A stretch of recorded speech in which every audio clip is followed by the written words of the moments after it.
మహమ్మద్ ఘోరీ, పృథ్వీరాజ్ చౌహాన్. భారత చరిత్రలో కీలక మలుపు. చరిత్రలో కొన్ని సంఘటనలు ఉంటాయి. అవి ఒక రాజ్యం కాదు, ఒక యుగాన్నే మార్చేస్తాయి. అలాంటిదే మహమ్మద్ ఘోరీ, పృథ్వీరాజ్ చౌహాన్ మధ్య జరిగిన యుద్ధం. ఈ యుద్ధం తర్వాతే భారతదేశంలో శాశ్వత ముస్లిం పాలనకు పునాది పడింది. 12వ శతాబ్దంలో భారతదేశ పరిస్థితి ఎలా ఉంది? భారతదేశం అప్పటికీ చిన్న చిన్న రాజ్యాలుగా విభజించబడింది. రాజపుత్ర రాజులు, పరస్పరం ఐక్యత లేకపోవడం, ప్రతీ రాజు తన రాజ్యానికే పరిమితం. ఇది విదేశీ దాడులకు అనుకూల పరిస్థితి. మహమ్మద్ ఘోరీ గురించి కొంచెం చెప్పు. మహమ్మద్ ఘోరీ గోర్ వంశానికి చెందిన పాలకుడు. ఆఫ్ఘనిస్తాన్ ప్రాంతం నుండి భారతదేశంపై దాడులు చేశాడు.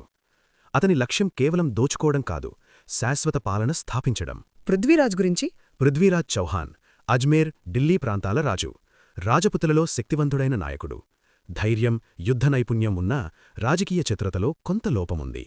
మొదటి తరైన్ యుద్ధం ఎలా జరిగింది? 1191లో తరైన్ వద్ద మొదటి యుద్ధం జరిగింది. పృథ్వీరాజ్ సైన్యం విజయం సాధించింది. మహమ్మద్ ఘోరీ ఓడిపోయాడు. అయితే యుద్ధం అక్కడే ముగిసిపోయిందా? లేదు, పృథ్వీరాజ్ ఘోరీని బతికించేశాడు. ఇదే చరిత్రలో పెద్ద తప్పిదంగా మారింది. తర్వాత ఏం జరిగింది? మహమ్మద్ ఘోరీ తిరిగి వచ్చాడు, ఈసారి పూర్తిగా సిద్ధమై. ఎలా?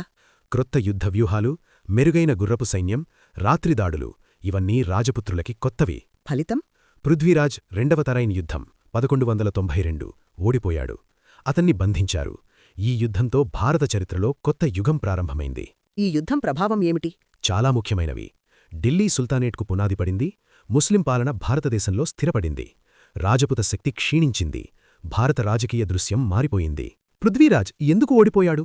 ముఖ్య కారణాలు: రాజపుత్రుల ఐక్యత లేకపోవడం, వ్యూహాత్మక తప్పిదాలు, శత్రువును తక్కువగా అంచనా వేయడం, ఆధునిక యుద్ధ పద్ధతుల లోపం. పరీక్షల దృష్ట్యా ముఖ్యాంశాలు: మొదటి తరైన్ యుద్ధం 1191, రెండవ తరైన్ యుద్ధం 1192, ఘోరీ విజయం, ఢిల్లీ సుల్తానేట్ ఆరంభం, రాజపుత్ర రాజకీయ పతనం. ఈ యుద్ధం కేవలం చరిత్ర కాదు, భవిష్యత్తులో మలిచిన సంఘటన.